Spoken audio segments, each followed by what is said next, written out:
இனிமே கண்ணை மூடிட்டு கடலை எண்ணெய் வாங்கலாம்.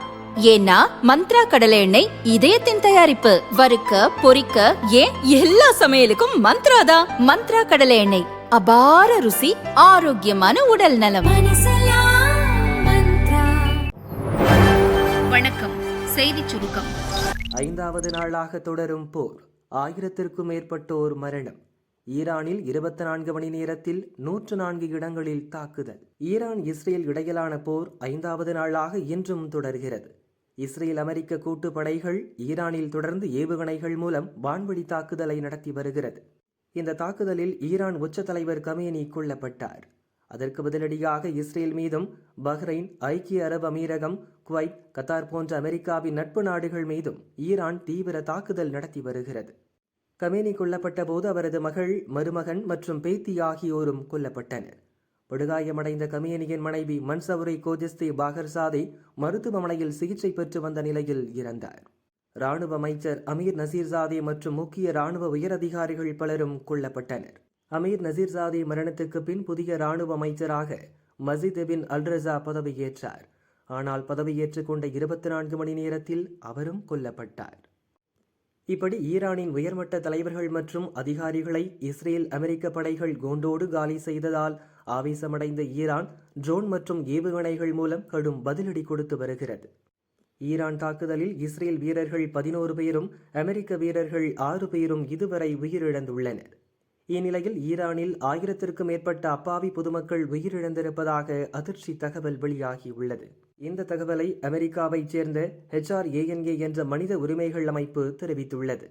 இது தொடர்பாக அந்த நிறுவனம் வெளியிட்டுள்ள அறிக்கையில் கூறியிருப்பதாவது: கடந்த பிப்ரவரி 28ஆம் தேதியிலிருந்து இன்று வரை ஈரானில் 1097 அப்பாவி பொதுமக்கள் இஸ்ரேல் படைகளின் தாக்குதலில் உயிரிழந்துள்ளனர்.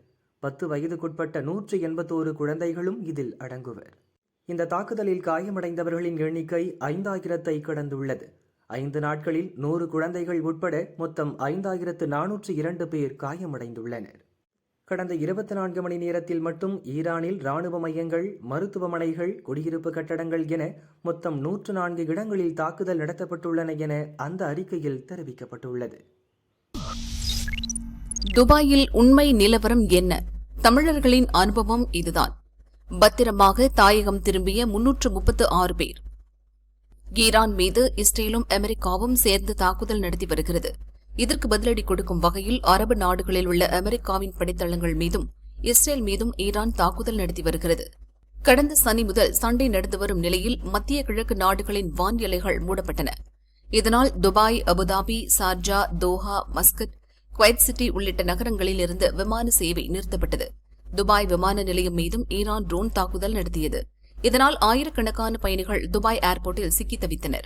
உலகில் உள்ள எல்லா நாடுகளுக்கும் துபாயிலிருந்து நேரடி விமான சேவை இருப்பதால் அங்கு எப்போதும் பயணிகள் கூட்டம் நிரம்பி இருக்கும். துபாயில் சிக்கி தவிக்கும் வெளிநாட்டினரின் நலன் கருதி ஒரு சில விமானங்களை இயக்க எமிரேட்ஸ் விமான நிறுவனம் முடிவு செய்தது. கடந்த 4 நாட்களாக துபாயில் சிக்கி தவித்த குழந்தைகள், பெண்கள் உட்பட 366 பயணிகளுடன் சென்னைக்கு ஒரு விமானம் புறப்பட்டது. அந்த விமானம் இன்று காலை 8 மணிக்கு சென்னை மீனம்பாக்கம் சர்வதேச விமான நிலையத்திற்கு பத்திரமாக வந்து சேர்ந்தது. துபாயில் மக்கள் நிலை என்ன என்பதை தாயகம் திரும்பிய தமிழர்கள் விளக்கினர். துபாய் ஷேக் மற்றும் இளவரசர் மாலுக்கு வந்து மக்களிடம் விசாரிப்பதாக நிகழ்ச்சியுடன் கூறினர். ஆக்சுவலி என்னோட ஃப்ளைட்டுமே முந்தானத்து நான் புக் பண்ணியிருந்தது. 1 மந்த் பிஃபோர் புக் பண்ணியிருந்தோம். இந்த கேவஸ்னால கேன்சல் ஆகிட்டு அப்புறம் நேற்று எமிரேட்ஸ் ஆஃபீஸ் போய் ஒரு 4 ஹவர்ஸ் நாங்கள் வெயிட் பண்ணி அதுக்கப்புறம் தான் ரீபுக்கிங் கிடச்சிச்சு. ஸோ இது அந்த 4 நாள் கேன்சல் ஆன ஃப்ளைட்ஸ் மட்டும்தான் இப்போ போயிட்டுருக்கு. UAE பொறுத்த வரைக்கும் அந்த ப்ராப்ளமே கிடையாது. இப்போ உள்ளே அங்கே ஸ்டக் ஆனவங்க எல்லாருக்குமே செப்பரேட்டாக எல்லாமே பெரிய ஹோட்டலில் தங்க வச்சு ஃபுட்டு எல்லாமே பார்த்துக்கிட்டாங்க. எங்களுக்கு நாங்கள் அங்கே ரெசிடென்ஸுங்கிறதுனால ப்ராப்ளம் இல்லை. முன்னாடியே மெயில் வந்துருச்சு 24 ஹவர்ஸ் பிஃபோரு. ஸோ அவங்களே கால் பண்ணி ரீபுக்கிங்க்கு வர சொல்லியிருந்தாங்க. ஸோ போயிட்டு ரீபுக்கிங் பண்ணோம். பாதிப்பு இருக்கு. இப்போ நேத்து நாங்க ஏர்போர்ட்ல இருக்கும்போது கூட அங்க US எம்பசி ட்ரோன் ஷாட் பண்ணியிருக்காங்க. ஸோ எல்லாருமே கொஞ்சம் பதட்டமா தான் இருக்காங்க. பாதுகாப்புக்கு எந்த பிரச்சனையுமே இல்லை. ஏன்னா மக்கள் இருக்கிற இடம் அவங்க ஃபோக்கஸ் பண்றது கிடையாது. அந்த US பேஸ் அந்த மாதிரி தான் பார்த்து தாக்கிட்டு இருக்காங்க. நான் அங்கே தான் ஒர்க் பண்ணிட்டு இருக்கேன். 7 இயர்ஸ் அங்கே நான் ஒர்க் பண்றேன். ஸோ கேன்சல் ஆனதும் கொஞ்சம் பதட்டமாக தான் இருந்தது. பட் அவங்களே கால் பண்ணி அது ரீஸ்கெட்யூலுக்கு ஹெல்ப் பண்ணாங்க. இப்போ பொதுவா இங்க வந்துட்டு இருக்க ஃபிளைட்ல பாத்தீங்கன்னா எல்லாருமே ஆல்ரெடி டிக்கெட் போட்டு கேன்சல் ஆகி ரீடிக்கெட்ல தான் வராங்க. புதுசா டிக்கெட் போடவோ புதுசா வர பயணிகளுக்கும் அங்க வாய்ப்பு இல்லாம இருக்கு. எந்த மாதிரியான உதவி தேவைப்படும் நினைக்கிறேன்? அது கொஞ்சம் நம்ம மக்கள் வந்து வெயிட் பண்ணணும். ஏன்னா இப்போ டூரிஸ்டா இருந்தா அவங்களே ஹோட்டல் எல்லாமே கொடுத்து சாப்பாடு எல்லாமே கொடுத்து நல்லாவே ஒரு லக்ஸரியா தான் பாத்துக்கிறாங்க. ஸோ அதுலான பயப்பட வேண்டாம். பொதுவாகவே துபாய் வந்து ஒரு நல்ல சேஃபஸ்ட் பிளேஸ். ஃப்ளைட்ஸ் புக் பண்ணாலும் திருப்பி கேன்சல் ஆகிட்டு தான் இருக்குது. ஸோ இந்த ஒரு ஃப்ளைட் மட்டும் கடைசியாக எடுத்தாங்க. ஸோ புக் பண்ணி வந்துட்டோம். பட் இன்னும் ஸ்ட்ரைக்கிங் நடந்துட்டு தான் இருக்குது. நான் வரதுக்கு முன்னாடி கூட யூஎஸ் எம்பசியில் ஸ்ட்ரைக்கிங் நடந்தது. ஜஸ்ட் ஒரு 1 hour பிஃபோர் இந்த ஃப்ளைட் ஏறதுக்கு முன்னாடி. ஸோ இன்னும் கொஞ்சம் எல்லாமே க்ளோஸ் பண்ணி தான் வச்சுருக்கோம். துபாய்க்குலாம் குண்டு வெடிச்சது துபாய் இப்போ ரீசெண்டாக நேற்று கிளம்புறதுக்கு முன்னாடி யூஎஸ் எம்பசியில் குண்டு வச்சு. எப்படி சார் இருக்கு சூழ்நிலை இப்போ வரைக்கும்? சூழ்நிலை எல்லாம் நார்மலாக தான் இருக்குது. ரீசெண்டாக வெடிச்சது வந்து அந்த யூஎஸ் எம்பசி தான். இந்தியா எந்த அளவுக்கு சப்போர்ட் பண்றாங்க? இந்தியா எந்த அளவுக்கு சப்போர்ட் பண்ணுறோம் எனக்கு தெரியாது. பட் ஆனால் வந்து நார்மலாக தான் இருக்குது. பட் ஆனாலும் ஸ்ட்ரைக்கிங் நடந்துட்டு தான் இருக்குது. துபாயில வீடுகளுக்கு மேல வந்து அந்த வெடிகுண்டு தாங்கி இந்த விமானங்கள்லாம் பறந்தது, நிறைய ட்ரோன்கள்லாம் பறந்து வந்தது. அது பறந்து நான் 2-3 பார்த்தேன். பட் ஆனால் அதெல்லாம் இன்ட்ரெஸ்ட் பண்ணிட்டாங்க. எதுவும் மக்களுக்கு எதுவும் பாதிப்பு இல்லை. சுச்சுவேஷன் அங்கே சவுண்டு அதெல்லாம் ரேண்டமாக வந்துட்டு தான் இருக்குது. பட் நான் வீட்டில் இருந்ததுனால ஐ வாஸ் சேஃப். நீங்கள் எப்போ டிக்கெட் புக் பண்ணீங்க? டிக்கெட் வந்து நேற்று நைட் புக் பண்ணேன். எனக்கு உடனே கிடச்சிருச்சு. So I just came back. அங்கே இருக்க மக்கள்லாம் எப்படி இருக்காங்க? பேனிக் ஆகுறாங்க, பதட்டம் ஆகுறாங்க, சூழ்நிலை எப்படி இருக்கு? பேனிக்லாம் இல்லை, பிகாஸ் கவர்மெண்ட் சப்போர்ட் அங்கே அதிகமாகவே இருக்குது. யா தொடர்ந்து மிசைல்ஸ் அந்த இதெல்லாம் கேட்கும்போது உங்களுக்கு எப்படி ஃபீல் ஆச்சு? கொஞ்சம் ஸ்கேரியாக தான் இருந்தது. பட் நாங்கள் தனியாக இருக்கிறதுனால இன்னும் கொஞ்சம் ஸ்கேரியாக இருந்தது. பட் பகுதிகள்லாம் பிரச்சனை இருக்கு. அது கன்ஃபார்மாக லைக் எக்ஸாக்டாக சொல்ல முடியாது. Because it's randomly happening. And எங்கெல்லாம் மிலிட்ரி பேஸ் இருக்கோ அங்கே I was able to hear. உங்களுக்கு எப்படி இருந்தது? டிக்கெட் போட்டு கேன்சல் ஆகி இல்லை எனக்கு எமிரேட்ஸ்னால I had full belief on Emirates. And நான் டிக்கெட் பார்த்துக்கிட்டே இருந்தேன். அண்ட் உடனே I got the ticket and I just booked it. துபாயில் ஒரு லாஸ்ட் சாட்டர்டே போயிருந்தோம். நாங்கள் சாட்டர்டே போய் லேண்ட் ஆனதுக்கப்புறம் தான் இந்த விஷயம் ஆரம்பிச்சது. ஃபஸ்ட்டு ஃபியூ ஹவர்ஸ் கொஞ்சம் மைல்டாக தான் இருந்துச்சு. அதுக்கப்புறம் தான் நாங்கள் கண்ணிலே பார்க்க முடிஞ்சது, குண்டெல்லாம் பார்க்க முடிஞ்சுது, அவங்க இந்த இன்டர்செப்ட் பண்ணுறது எல்லாத்தையும் பார்க்க முடிஞ்சுது. ஆனால் அவங்க கண்ட்ரி வந்து வெல் ஆர்கனைஸ்ட், நல்லா சேஃபாக வச்சுருக்காங்க. அண்ட் இருக்கவங்களுக்கு வந்து ஆக்சுவலாக பயம் இல்லை. நீங்கள் வந்து பயப்பட வேண்டாம். அங்கே இருக்கவங்க வந்து பயப்பட வேண்டாம். ஏன்னா the government is very organised. அவங்க safety they give a lot of precaution. And people are also not panicking. எதுலேயுமே ஒரு இடத்துல கூட்டம் அப்படின்னு இதனால வந்து ஒரு பேனிக் ஆகி எதுவுமே இல்லை. எல்லாம் ஆள் நடமாட்டம்லாம் ரொம்ப நார்மலாக இருக்குது. நியூஸில் தான் வந்து இன்ஃபேக்ட் சென்னையிலேருந்து வர நியூஸ் வந்து இன்னும் பயங்கரமாக இருந்துச்சு. அங்கே வந்து லோக்கல் நியூஸ் எல்லாம் ரொம்ப கேர்ஃபுல்லாக தே ஹேண்டில் எவ்ரிதிங். ஸோ அதனால் இட்ஸ் சேஃபாக தான் இருக்குது. இந்தியாவில் இருந்து கிளம்பிய ஈரான் கப்பல் மீது யுஎஸ் தாக்குதல், 150 பேர் கதி என்ன? பரபரப்பு ரிப்போர்ட். இஸ்ரேல் அமெரிக்கா கூட்டுப்படைகள் ஈரானில் 5வது நாளாக ஏவுகணைகள் மூலம் வான்வழி தாக்குதலை நடத்தி வருகிறது. இதற்கு பதிலடி தரும் விதமாக இஸ்ரேல் மீதும் அமெரிக்க படைதளங்கள் மீதும் ட்ரோன் மற்றும் ஏவுகணை தாக்குதலை ஈரான் தீவிரப்படுத்தியுள்ளது. போர் பதற்றம் உச்சக்கட்டத்தை எட்டியுள்ள நிலையில் ஈரான் போர்க்கப்பல்களையும் அமெரிக்கா தாக்கி வருகிறது. இதுவரை 17 ஈரானிய போர்க்கப்பல்கள் மீது தாக்குதல் நடத்தியுள்ளதாக அமெரிக்கா தெரிவித்துள்ளது. மேற்காசியாவில் நடந்து வரும் போர் இப்போது இந்திய கடல் எல்லை வரை வந்துவிட்ட அதிர்ச்சி தகவல் வெளியாகியுள்ளது. இலங்கை அருகே ஈரானிய கப்பல் ஒன்றின் மீது அமெரிக்க நீர்மூழ்கி கப்பல் தாக்குதல் நடத்தியுள்ளது. இந்த சம்பவத்தை சற்றே விரிவாக பார்க்கலாம். ஆந்திர மாநிலம் விசாகப்பட்டினத்தில் கடந்த பிப்ரவரி 15ஆம் தேதி முதல் 25ஆம் தேதி வரை சர்வதேச கடற்படை அணிவகுப்பு நடைபெற்றது. இதில் இந்திய போர்க்கப்பல்கள் மட்டுமின்றி ஈரான் உள்ளிட்ட 71 நாடுகளைச் சேர்ந்த போர்க்கப்பல்களும் பங்கேற்றன. ஈரான் கடற்படை சார்பில் ஐரிஸ் தேனா என்ற நவீன போர்க்கப்பலும் இந்த அணிவகுப்பில் பங்கேற்றிருந்தது. அணிவகுப்பை முடித்துக்கொண்டு கிளம்பிய இந்த கப்பல் வங்கக்கடல் பகுதியில் இருந்து புறப்பட்டு ஈரானுக்கு திரும்பிக் கொண்டிருந்தது. இந்த கப்பலில் 180 ஈரானியர்கள் இருந்துள்ளனர். இலங்கை கடல் பகுதிக்கு அப்பால் 40 கடல் மைல் தூரத்தில் இந்திய பெருங்கடலில் கப்பல் சென்று கொண்டிருந்தது. அப்போது மின்னல் வேகத்தில் வந்த நீர்மூழ்கி கப்பல் ஈரான் போர்க்கப்பல் மீது குண்டு வீசி தாக்கியது. இதில் ஈரானிய கப்பல் முழுவதும் கடும் சேதமடைந்தது. சற்றும் எதிர்பாராத இந்த தாக்குதலால் போர்க்கப்பலில் இருந்த ஈரானியர்கள் நிலைகுலைந்து போயினர். கடலுக்குள் கப்பல் மூழ்கியது. உயிரை காப்பாற்றிக் கொள்ள ஈரானியர்கள் கடலில் குதித்தனர். இலங்கை கடற்படையின் அவசர உதவியை நாடினர். அழைப்பை அடுத்து இலங்கை கடற்படையினர் உதவிகரம் நீட்டினர்.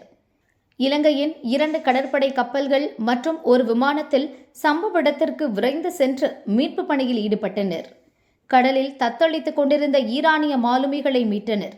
நீர்மூழ்கி தாக்குதலில் இறந்த சிலரது உடல்களையும் மீட்டனர். இந்த தாக்குதலில் 30 பேர் படுகாயமடைந்த நிலையில் இலங்கையின் காலி பகுதியில் உள்ள மருத்துவமனையில் அட்மிட் செய்யப்பட்டனர். அவர்களுக்கு தீவிர சிகிச்சை அளிக்கப்பட்டு வருகிறது. இதுகுறித்து இலங்கையின் வெளியுறவுத்துறை அமைச்சர் விஜிதா ஹெராத் கூறியதாவது: 180 மாலுமிகளுடன் சென்று கொண்டிருந்த ஈரான் கப்பல் மூழ்கியது. இதில் 30 பேர் படுகாயமடைந்தனர். அவர்களை மீட்டு இலங்கை மருத்துவமனையில் சேர்த்து சிகிச்சை அளித்து வருகிறோம் என தெரிவித்தார். இந்நிலையில் இந்த கப்பலில் இருந்த 150 பேரை காணவில்லை. அவர்களுக்கு என்ன நேர்ந்தது என்பது குறித்து தகவல் ஏதும் இல்லை. அவர்களை தேடும் பணியை இலங்கை கடற்படை முடுக்கிவிட்டுள்ளது. அவர்கள் அனைவரும் உயிரிழந்திருக்க கூடும் என்று அஞ்சப்படுகிறது. ஈரான் போரின் தாக்கம் இந்தியாவின் அண்டை நாடான இலங்கை வரை வந்துவிட்டது சர்வதேச அரங்கில் பரபரப்பை ஏற்படுத்தியுள்ளது. இந்தியா வளர்ச்சியை தடுக்க போரை நடத்தும் அமெரிக்கா. ஈரான் உச்சத்தலைவர் பிரதிநிதி தூக்கி போட்ட புது குண்டு. அமெரிக்காவின் இலக்கு ஈரான் இல்லை, ஈரானை தாண்டி மற்ற நாடுகளுக்கு அவர்கள் குறிவைத்து இருக்கிறார்கள் என்று ஈரானின் உச்ச தலைவரின் சிறப்பு பிரதிநிதி அப்துல் மஜீத் ஹக்கீம் இலாஹி தெரிவித்திருக்கிறார். அமெரிக்காவைப் போலவே எதிர்காலத்தில் மிகவும் சக்தி வாய்ந்த நாடுகளாக இந்தியா, சீனா, ரஷ்யா ஆகிய நாடுகள் எழுச்சி பெறும். ஆனால் அமெரிக்காவோ எந்த நாடுகளையும் தங்களின் பங்காளிகளாக இருக்க விரும்புவதில்லை. இந்தியாவோ சீனாவோ பவர்ஃபுல் நாடுகளாக எழுச்சி பெறுவதை அமெரிக்கா விரும்பவில்லை. அதனால்தான் அந்த நாடுகளின் எதிர்காலத்தை அழிக்க இதுபோன்ற பல போர்களை வளர்க்கிறார்கள். நாங்கள் போரை நிறுத்தவும் பேச்சுவார்த்தைக்கும் தயாராகவே இருக்கிறோம். ஆனால் பேச்சுவார்த்தை கண்ணியத்துடன் இருக்க வேண்டும். ஈரானுக்கு ஆணையிடுவது கூடாது. ஈரான் அதன் உரிமைகளை பாதுகாக்க தற்காத்துக் கொள்கிறது, அவ்வளவுதான். அமெரிக்கா போரை நிறுத்தினால் மீண்டும் தாக்க மாட்டோம் என்ற உத்தரவாதம் தர வேண்டும். ஈரான் மீதான தடைகளை நீக்க வேண்டும். இதை செய்தால் ஈரான் பேச்சுவார்த்தைக்கு தயாராக இருக்கிறது. அமைதியைத்தான் நாங்கள் எதிர்பார்க்கிறோம். இந்த நொடி கூட போரை நிறுத்த முடியும். ஆனால் அது ஈரான் கையில் இல்லை, அமெரிக்கா, இஸ்ரேல் கையில்தான் இருக்கிறது. போரை ஆரம்பித்த அவர்கள்தான் அதை நிறுத்த வேண்டும். கடந்த ஆண்டு நடைபெற்ற 12 நாள் போரின் போது ஈரானில் இருந்த அனைத்து அணுசக்தி மையங்கள் அனைத்தையும் அழித்துவிட்டோம் என்று அமெரிக்க அதிபர் பலமுறை கூறியிருந்தார். ஈரானும் அணு ஆயுதங்களை தயாரிப்பது இல்லை என்று பலமுறை அறிவித்திருக்கிறது. அப்படி இருக்கும்போது தற்போது மீண்டும் ஏன் தாக்குதல் நடத்த வேண்டும்? இது என்ன நியாயம்? அவர்களுக்கு என்ன வேண்டும் என்று ஈரானின் உச்ச தலைவரின் சிறப்பு பிரதிநிதி அப்துல் மஜீத் ஹக்கீம் இலாஹி கூறினார். ஹிந்தி எதிர்ப்பை தூக்கிய ஸ்டாலின், பொலேர்னு அடி போட்ட அண்ணாமலை, உங்க அப்பா சொன்னாரா? சட்டசபை தேர்தல் நெருங்கும் நிலையில் ஹிந்தி திணிப்பு விவகாரத்தை திமுக கையில் தூக்குகிறது என்று முதல்வர் ஸ்டாலின் வெளியிட்ட அறிக்கையில் கூறியிருப்பதாவது: ஹிந்தி திணிப்பு வெறியில் எல்லை மீறி சென்று கொண்டிருக்கிறது பாரதிய ஜனதா. மொழி 1 வரி வடிவம் 3 எனும் வகையில் ஹிந்தி பெயரையே தமிழ், ஆங்கிலத்திலும் எழுதி வைக்கும் இழிவான ஹிந்தி திணிப்பு செயலில் இறங்கியுள்ளது மத்திய பாரதிய ஜனதா அரசு. திருச்சி மண்டல ரயில்வே அலுவலக நுழைவு வாயிலில் கர்த்தவ்ய துவார் என எழுதி வைத்துள்ளனர். வருங்கால வைப்பு நிதி அலுவலகங்களில் ஏற்கனவே பவிஷ்ய நிதி பவன் என்ற பெயரை திணித்து விட்டனர். குற்றவியல் சட்டங்களுக்கும் சமஸ்கிருத பெயரைத்தான் ஆங்கில வரி வடிவத்தில் எழுதுகின்றனர். மத்திய நீர்வளத்துறை அமைச்சகத்தின் பெயர் ஜல் சக்தி ஆகிவிட்டது.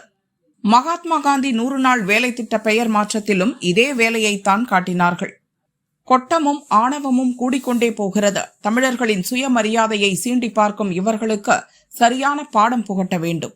தமிழ், ஆங்கில பெயர்களிலும் இந்தியை திணிக்கும் முயற்சியை கைவிட்டு உடனடியாக அங்கு சரியான தமிழ் பெயர்கள் இடம்பெற வேண்டும்.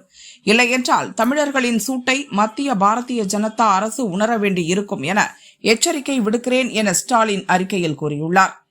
முதல்வர் ஸ்டாலினின் இந்த பதிவை டாக் செய்து பாரதிய ஜனதா முன்னாள் தலைவர் அண்ணாமலை வெளியிட்ட அறிக்கையில் கூறியிருப்பதாவது: மாண்புமிகு முதலமைச்சர் அவர்களே, எப்போதெல்லாம் சட்டம் ஒழுங்கு சீர்கெட்டு நீதிமன்றங்களில் கொட்டு வாங்கி செய்யும் ஊழல் எல்லாம் வெளிவந்து பொதுமக்கள் மத்தியில் திமுகவுக்கு எதிரான கடும் எதிர்ப்பு எழுகிறதோ அப்போதெல்லாம் அறிவாலயத்தில் உள்ள ஒரு பழைய தகர பெட்டியை திறந்து இந்த இல்லாத ஹிந்தி திணிப்பை எடுத்து காட்டு என்று உங்கள் தந்தை சொல்லிவிட்டு சென்றாரா? இந்த ஏமாற்று அரசியல் அவர் காலத்தோடு முடிந்துவிட்டது. இனியும் இந்த புளித்து போன காமெடி செய்து கொண்டிருக்காமல் நீங்கள் ஆட்சிக்கு வந்த நாளிலிருந்து பெருகியிருக்கும் ஊழல், கொலை, கொள்ளை, பாலியல் குற்றங்கள், போதைப் பொருட்கள் புழக்கம் என உண்மையான மக்கள் பிரச்சனைகள் குறித்து எப்போது பேசப் போகிறீர்கள் என அண்ணாமலை காட்டமாக கேட்டார். ஹோலி பண்டிகை கொண்டாட்டம், பெண்கள் குழந்தைகள் உற்சாகம். வடமாநில மக்களின் முக்கிய பண்டிகையான ஹோலி திருப்பூரில் உற்சாகமாக கொண்டாடப்பட்டது. திருப்பூர் மாவட்டத்தில் தங்கி வேலை செய்யும் வடமாநில மக்கள் தமிழக மக்களுடன் இணைந்து ஹோலி பண்டிகையை கொண்டாடினர். திருப்பூர் அவினாசி சாலையில் உள்ள அபார்ட்மெண்ட்டில் ஹோலி கொண்டாட்டம் களைகட்டியது. பெண்கள் குழந்தைகள் குடும்பமாக வண்ணங்களை பூசிக்கொண்டு பாடல்களுக்கு நடனமாடி பண்டிகையை கொண்டாடினர். திருப்பூர் மாவட்டத்தின் பல்வேறு பகுதிகளிலும் ஹோலி பண்டிகை சிறப்பாக கொண்டாடப்பட்டது.